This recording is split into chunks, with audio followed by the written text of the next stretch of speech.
Hawaiian pizza was created in Canada by a Greek immigrant who was inspired by Chinese food. It's true. It's the most controversial of all pizzas this side of the great anchovy debate.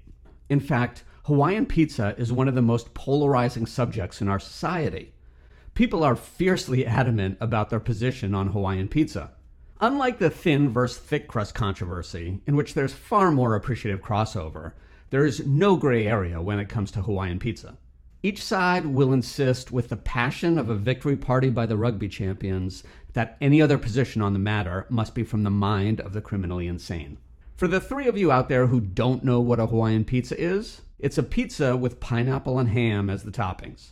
According to some true believers, you're allowed to replace ham with bacon, but that's an entirely different discussion.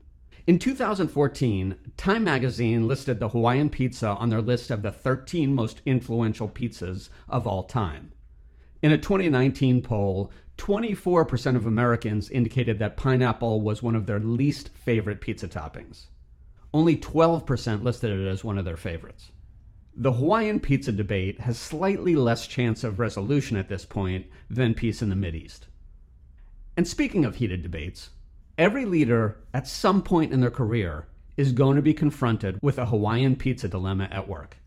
Two people in the office will passionately disagree with each other, neither of whom is willing to accept the other person's position on the matter. Now, I'm not talking about an easily resolved difference of opinion on how to accomplish a task. I'm talking about a deep-seated, 800-degree heated, ingrained hostility between the two. A hostility that reverberates through all aspects of the organization.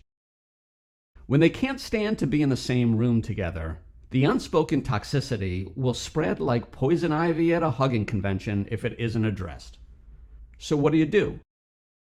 How does a successful leader resolve seemingly unresolvable issues? I'm really glad you asked, because we went through that whole entire Hawaiian pizza shtick to get us here. There are 3 basic guidelines you got to follow to resolve the seemingly unresolvable. Here they are. Number 1, open your mind. As so eloquently stated by En Vogue in 1992, free your mind and the rest will follow. In the case of toxic interoffice relationships, it's really important that leaders don't choose sides. If your goal is to retain both employees, you need to open your mind to each person's perspective. I know it can be a hard thing to do, but I have faith in you. You can do hard things. Oh, by the way, if you don't want to retain both employees, fire one of them and we can consider this conversation over and done with.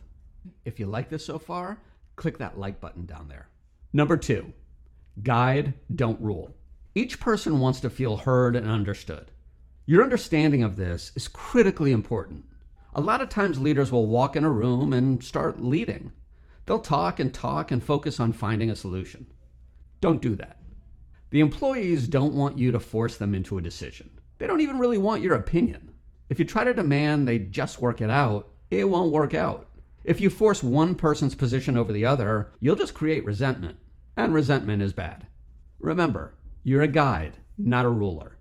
Your job is to guide them towards the common ground, but let them figure it out on their own. Which leads us to number 3. Be patient. It's a slow process. Strong wills don't bend quickly. They each need to get to a point on their own where they can accept the other person's perspectives. It's gonna take time. Check in with each of them often. See how they're feeling about the relationship. Doing this will help build trust so that eventually they'll be open to your feedback. Also, it's important that whenever you see movement towards common ground, you acknowledge those efforts. A simple acknowledgement is a powerful reward. Don't forget, though you alone can't resolve their issues, they can't resolve their issues without you. This dilemma is one of the trickiest and most nuanced leadership challenges in all of leadership challenges. Come to think of it, it'd be easier to find a consensus on Hawaiian pizza. Hey, thanks for listening. If you like this, hit the subscribe button below, hit the like button. Let me know in the comments your feelings on Hawaiian pizza. My name's Jeff Matlow. I'm a keynote speaker, an author, and a leadership coach to both senior execs and entrepreneurs. If I can be a help to you, I'd love to chat. You can get my information in the description of this video.